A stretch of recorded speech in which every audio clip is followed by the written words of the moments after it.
আসসালামু আলাইকুম ওয়া রাহমাতুল্লাহি ওয়া বারাকাতুহু। আমাদের নবী সাল্লাল্লাহু আলাইহি সাল্লাম বলেছেন, ইন্নামাল আমরু বিল খাওয়াতিম। প্রতিটি কাজের শেষটা দেখেই আল্লাহ তাআলা তার রিওয়ার্ডকে নির্ধারণ করে। আমাদের রমাদানের যে শেষ 10 দিন আসবে, এটাকে আমাদের জীবনের একটা পাওনা হিসেবে গ্রহণ করি। দুটো সেন্সকে কাজে লাগাই। একটা হলো যে আমার কাছে যে মেহমান এসেছিল, সেই মেহমান এখন চলে যেতে চাচ্ছে, তাকে আমার বিদায় দিতে হবে অত্যন্ত আনন্দ সহকারে, অত্যন্ত রেসপেক্ট সহকারে।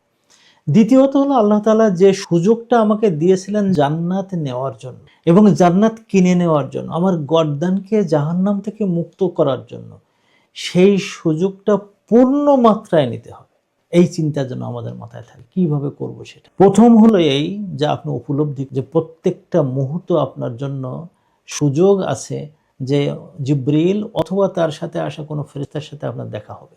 এটা কিন্তু আপনার মাথায় রাখতে হবে। আপনি যেদিন থেকেই মনে করবেন যে 21 রাত পড়তেছে, ওই দিন থেকেই আপনার মাথায় রাখতে হবে যে কোনো মুহূর্তে আপনি জিব্রিল অথবা জিব্রিলের সাথে আসা কোনো ফেরেশতার সাথে আপনার দেখা হবে।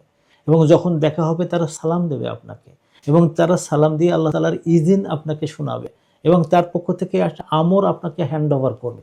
এই জিনিসটা নেওয়ার সময় আপনার চোখে পানি থাকা দরকার, আপনার মনে ক্রন্দন থাকা দরকার, আপনার মনের মধ্যে এমন আবেগ থাকা দরকার যে আমি আল্লাহকে পাচ্ছি, আমি তাকে দেখছি, অথবা তিনি আমাকে দেখছেন, ফেরেশতা আমাকে উপলব্ধি করছে। এই অনুভূতিটা প্রথমেই আমার আনা দরকার। দ্বিতীয়ত হলো একেবারে সিদ্ধান্ত নিয়ে ফেলতে হবে যে আমি প্রথম 10 দিন, দ্বিতীয় 10 দিন যে গুনাহটা করে ফেলেছি না জেনে না বুঝে, শেষের 10 দিন যেন কোনো গুনাহ, আমি কোনো গুনার দিকে যেন ইন্টেন্ডও না করি, আমি কোনো চিন্তাও যেন না করি। যদি এরকম দেখা যায় যে পরিবেশ এসে গেছে, ওখান থেকে হাঁটা দেব, বাদ দেব। মুখে এসে গেছে কোনো কথা, মুখে ইন্নী সাইম, আমি রোজাদার বলে ফেলতে হবে। এইভাবে আমার মনের মধ্যে আমারটা রাখি যে আল্লাহ, শেষের এই 10 দিনে ফেরেশতার চরিত্র যদি আনতে পারে, নবীদের কাছাকাছি যেতে পারে, সাহাবাদের জীবনের মতো হতে পারে। আমার এক উস্তাদ ছিলেন, দোয়া করতেন, আল্লাহ তুমি আমাকে কিয়ামতের ময়দানে একজন সাহাবীর সাথে থাকতে পারি, এইরকম যোগ্যতা আমাকে। এই যে মানসিকতাটা রাখা যে আমার এই গুণজন আল্লাহ তাআলা দেয়, যে আমার সালাতটা, আমার দোয়াটা, আমার ইবাদতটা, আমার ভালোবাসাটা, আমার মানুষের সাথে লেনদেনটা, আমার এমন অবস্থায় আমি যাচ্ছি যে একজন সাহাবী আমাদের নবী যেভাবে করতেন তার কাছাকাছি যাওয়ার চেষ্টা করতেছি।